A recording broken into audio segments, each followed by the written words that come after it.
Um,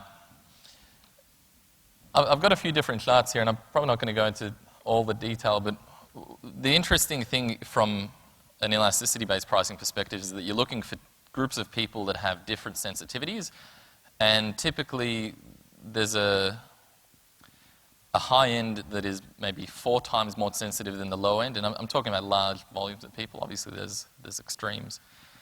But through testing and trials, we've found 2 to 6% increases in revenue from these approaches, and that is an enormous amount of money when you're a big insurance company or similar industries. The other interesting thing is that it reduced complaints.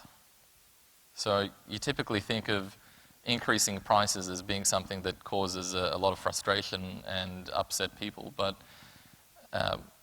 what we've found over time is that people who value brand don't mind paying more because they value brand. It's not a bad thing to pay a couple of extra % to go with a product that is less hassle and offers better service, and you might actually differentiate your product in that way.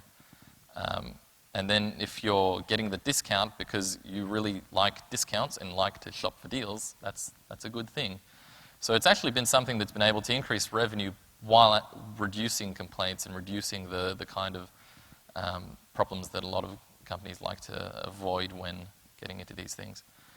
Dynamic pricing I found a bit more difficult to articulate easily because sometimes it means that you discount because your theatre is not filling up quickly. Sometimes it means that you increase price because the theatre is filling up very quickly.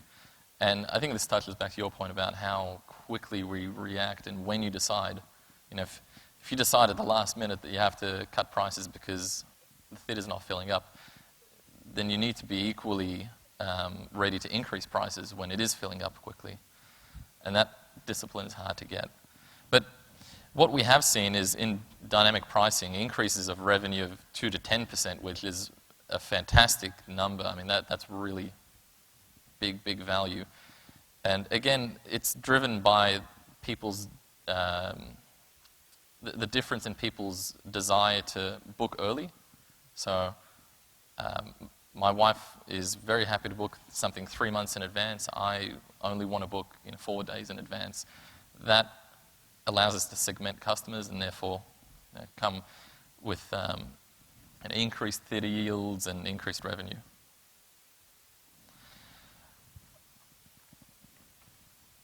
I think traditionally dynamic pricing was only the domain of hotels and airlines because for them it's an incredibly cutthroat business and it's